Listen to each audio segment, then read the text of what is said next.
లక్సంబర్గ్‌లో cost of living ఎలా ఉంటుంది? ఇక్కడ అంతా కూడా ట్రాన్స్‌పోర్ట్ అంతా కూడా ఫ్రీనే కదా! మరి ఇంకేముంది? శుభ్రంగా లక్సంబర్గ్ వచ్చేసి మనం జాబ్ జాయిన్ అవ్వచ్చు కదా! అండ్ అలాగే ఇక్కడ కిడ్స్‌కి ఎలా ఉంటుంది? చదువులు ఎలా ఉంటాయి?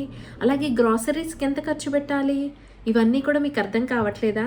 సో, అట్లా అయితే ఇప్పుడు వెంటనే మన వీడియోని చూసేసేయండి. మీకున్న డౌట్స్ అన్నీ కూడా కాస్ట్ ఆఫ్ లివింగ్ గురించి మొత్తం క్లారిఫై అవుతాయి. ఓకేనా? హలో బిజీ పీపుల్, నమస్తే, వెల్కమ్ టు శ్రీనీలుస్ ఛానల్. ఎలా ఉన్నారండి? మేమైతే చాలా బాగున్నామండి. నేను మీ నిఖిల తేజ. ముందు మనం ఇక్కడ శాలరీస్ ఎలా ఉంటాయి అండ్ శాలరీస్లో మనం ఎంత ఖర్చు పెడతాము, మనకి ఎంత మిగులుతుంది ఏంటి అనేది ఫస్ట్ తెలుసుకుందాము. ఇక్కడ వచ్చేసి యావరేజ్ శాలరీస్ వచ్చేసి 4,000 యూరోస్ ఉంటాయండి.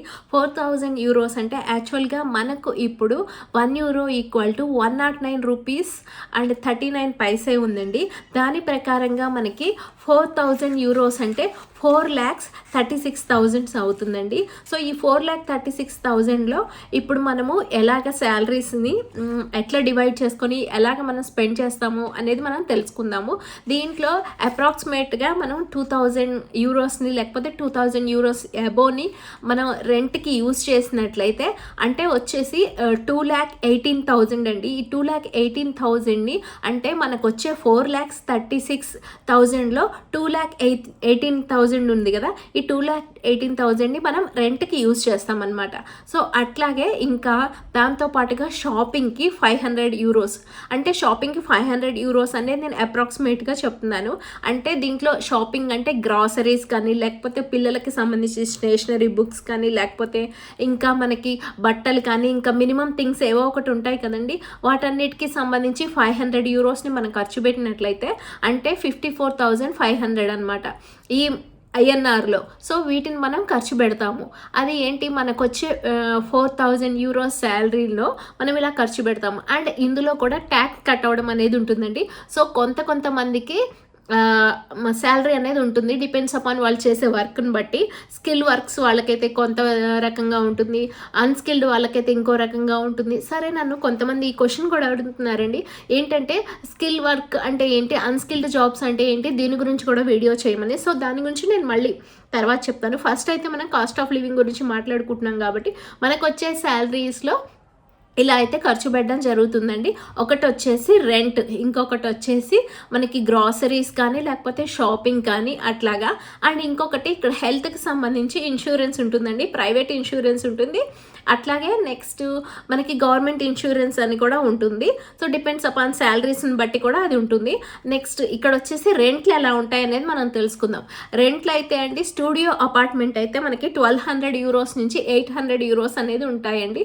అది డిపెండ్స్ అపాన్ ఏరియా అండి. కొన్ని ఏరియాస్లో చాలా తక్కువగా ఉంటాయి రెంట్స్, అదే కొన్ని ఏరియాస్లో హైగా ఉంటాయి అన్నమాట. ఇప్పుడు సిటీలో చూసుకున్నట్లయితే రెంట్స్ అయితే చాలా ఎక్కువగానే ఉంటాయండి, అదే సిటీకి దూరంగా. అట్లాగా ఇప్పుడు మనకి ఇండియాలో కూడా చూడండి, పల్లెటూర్లలో ఉంటే ఒక రకంగా ఉంటాయి ఇంటి రెంట్లు అనేవి, అదే సిటీలో ఉంటే ఇంకొక రకంగా ఉంటాయి కదా. సేమ్ అలాగే అండి ఇక్కడ కూడా మనం సిటీకి దగ్గరగా ఉంటే ఒక రకంగా ఉంటాయి రెంట్లు, అదే సిటీకి దూరంగా ఉంటే ఇంకొక రకంగా ఉంటాయి అన్నమాట. స్టూడియో అపార్ట్మెంట్స్ అంటే ఏంటంటే చాలా చిన్నగా ఉంటాయి, చాలా చిన్నగా ఉంటాయి. ఇంకా ఏంటంటే మనకి కిచెను, ఒక చిన్న హాలు, దానికే కంబైన్డ్ బెడ్రూమ్ అనమాట. అంటే హాలు బెడ్ మొత్తం కలిపి ఒకే దాంట్లో ఉంటుంది. అది స్టూడియో అపార్ట్మెంట్ అండి. దానికి వచ్చేసి 1,200 యూరోస్ నుంచి 1,800 యూరోస్ ఉంటాయి.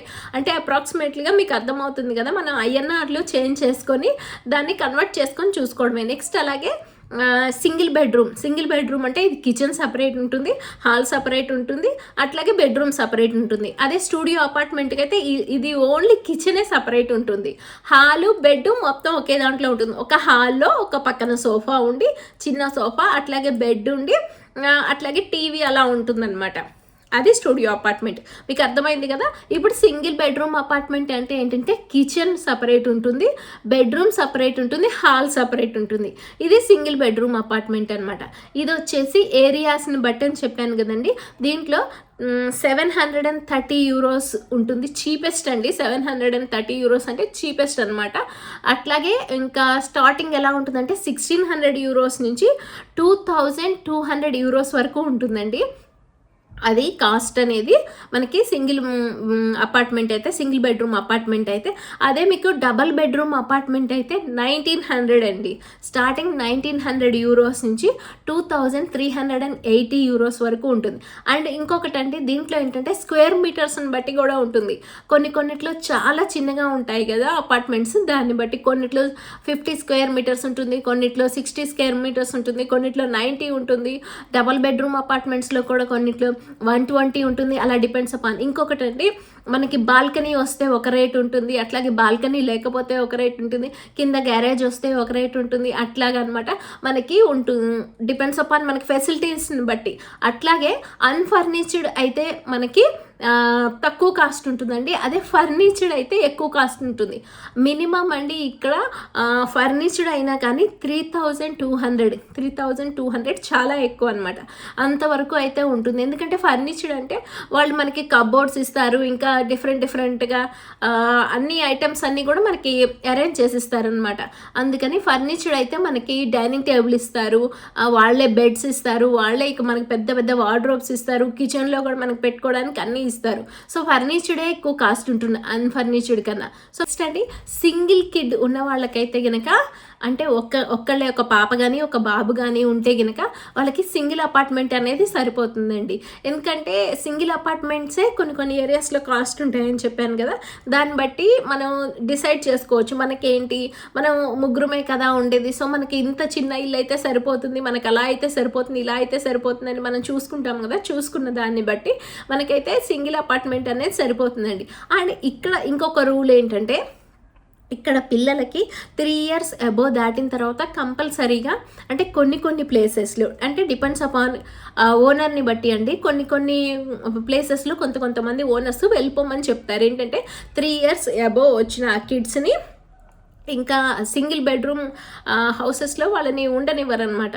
కంపల్సరీ వాళ్ళు డబల్ బెడ్రూమ్ హౌసెస్ చూసుకొని దాంట్లోకి షిఫ్ట్ అవ్వాలి. కొన్ని ప్లేసెస్లో ఇలా రూల్ అనేది ఉంటుంది. సో అందుకని పిల్లలు 3 ఏళ్ళు వచ్చేదాకా చాలామంది ఏం చేస్తారంటే సింగిల్ బెడ్రూమ్ హౌసెస్లో ఉండి కొంత మనీ అనేది సేవ్ చేసుకొని 3 years అబోవ్ వచ్చిన తర్వాత, అంటే ఇక్కడ స్టార్టింగ్ స్కూలింగ్ అనేది 5 years నుంచి ఉంటుంది కాబట్టి ఇంకా వాళ్ళకి ఏంటంటే స్కూల్కి దగ్గరలో హౌస్ అనేది తీసుకొని నెక్స్ట్ అట్లాగే వాళ్ళు ఏం చేస్తారంటే ఇంకా డబల్ బెడ్రూమ్ హౌస్కి షిఫ్ట్ అవ్వడం అనేది జరుగుతుంది. అప్పుడు మనం ఇంకా ముందే సెర్చ్ చేసుకోవాలండి. ఏంటంటే మనకి అప్పటికప్పుడు దొరకవు కాబట్టి ముందే సెర్చ్ చేసుకొని పెట్టుకొని ఉంచుకుంటారు. ఇక్కడ డిఫరెంట్ మనకి సైట్స్ ఉంటాయి. ఆ సైట్స్లో మనం చూసుకొని మనకి ఎలాంటి ఏరియాలో మనకి స్కూల్కి దగ్గరగా, ఆఫీస్కి దగ్గరగా మనకి ఎట్లా ఉంది ఏంటి అనేది మనం చూసుకొని చక్కగా మనం ఇల్లు సెలెక్ట్ చేసుకోవడం అనేది జరుగుతుంది. అండ్ ఇక్కడ అపాయింట్మెంట్స్ ఉంటాయండి, ఏజెంట్స్ ఉంటారు, అపాయింట్మెంట్స్ ఉంటాయి. పలానా రోజున రండి పలానా టైంకి అని చెప్తే మనం వెళ్తే ఆ ఏజెంట్ మనకి చూపించడం అనేది జరుగుతుంది ఇల్లు. సో దాన్ని బట్టి మనం డిసైడ్ చేసుకుంటాము. మనకి విజిట్స్ అనేవి ఇస్తారు ఈ అపాయింట్మెంట్స్కి. అలాగే మనం వెళ్ళిన తర్వాత మనకి ఒక పర్సన్కి ఇన్ని విజిట్సే ఇవ్వాలి అని ఉంటుందన్నమాట. అంటే మళ్ళీ వెళ్ళడానికి కూడా ఉండదు. అంటే ఈరోజు మనం చూసాం కదా అని చెప్పి అని మళ్ళీ రేపొద్దున వస్తాము అలా కాదు. అపాయింట్మెంట్ తీసుకొని మాకు ఇన్ని విజిట్స్ కావాలి, మేము ఇన్నిసార్లు వస్తాము మాకు అని చెప్పి మనం వాళ్ళకి చెప్పుకొని మనం అలా సెట్ చేసుకోవాలి. నెక్స్ట్ ఇంకొకటి ఏంటంటే ఇక్కడ 2 kids అయితే కంపల్సరీగా డబల్ బెడ్రూమ్ హౌస్ అనేది తీసుకోవాలండి. 2 kids ఉన్న వాళ్ళు ప్రతి వాళ్ళు కూడా ఇక్కడ ఫస్ట్ చేసేది ఏంటంటే సింగిల్ బెడ్రూమ్ హౌసెస్ వాళ్ళకి పనికిరాదండి. వాళ్ళు సింగిల్ బెడ్రూమ్ హౌసెస్లో ఉండడానికి అలో కాదు. కంపల్సరీగా వాళ్ళు డబల్ బెడ్రూమ్ హౌసెస్ అనేదే తీసుకోవాలి, అదే చూసుకోవాలి. ఇంకా వాళ్ళకి స్కూల్కి దగ్గరలో అంటే ఇంకా వాళ్ళు ఎక్కడ సిటీలో చదువుదాం అనుకుంటే సిటీకి దూరంగా ఉండాలి అనుకుంటే అట్లాగా చూస్ చేసుకోవచ్చు అనమాట. అలా చూస్ చేసుకొని హౌస్ అనేది తీసుకోవచ్చు. సో లక్సెంబర్గ్లో ట్రాన్స్పోర్ట్ ఫ్రీ అన్నంత మాత్రాన మనకేమీ అంత ఫ్రీ కాదండి. సో కాస్ట్ ఆఫ్ లివింగ్ అనేది బాగానే ఉంటుంది. మీరు చూసినట్లయితే వరల్డ్స్లోనే one of the richest country అండి లక్సెంబర్గ్ అనేది. సో మనకి అందరూ అనుకుంటారు ఏంటి లక్సెంబర్గ్లో కాస్ట్ ఆఫ్ లివింగ్ అంటే ఏముంటుంది, ప్రత్యేకంగా ఏముండదు కదా, ట్రాన్స్పోర్ట్ ఫ్రీ, పిల్లలకి చదువులు కూడా చాలా బాగుంటాయి, అంతా ఎక్కువ ఏముండదు కదా ఏంటి అనుకుంటారు కదా. సో మన వీడియో చూసిన తర్వాత మీకు అర్థమవుతుంది కదా సింగిల్ బెడ్రూమ్ అయితే ఎలాగా, డబల్ బెడ్రూమ్ అయితే ఎలాగా, స్టూడియో అపార్ట్మెంట్ అయితే ఎలాగా, అలాగే శాలరీస్ ఎలాగా ఉంటాయి, నెక్స్ట్ గ్రాసరీస్కి ఎంత ఖర్చు పెడతారు, షాపింగ్కి ఎంత ఖర్చు పెడతారు ఏంటి అనేది మొత్తం కూడా మీకు క్లియర్ అయిందని నేను అనుకుంటున్నాను. ఈ వీడియో కనుక మీకు నచ్చినట్లయితే లైక్ చేయండి. అలాగే కొత్త వాళ్ళు మన ఛానల్ చూసినట్లయితే సబ్స్క్రైబ్ చేయడం అనేది మర్చిపోకండి. అట్లాగే మీకు ఎటువంటి ఇన్ఫర్మేషన్ తెలుసుకోవాలన్నా కానీ లక్సెంబర్గ్ గురించి నా కామెంట్ సెక్షన్లో కామెంట్ అనేది పోస్ట్ చేయండి. ఇలాంటి ఇన్ఫర్మేషన్కి సంబంధించినటువంటి వీడియోస్ అన్నీ కూడా నేను అప్పుడప్పుడు రిలీజ్ చేస్తూ ఉంటాను. ఓకేనా? మరికొత్త వీడియోతో మళ్ళీ మీ ముందుంటాను. మీ Nikhila Teja. See you. Bye bye.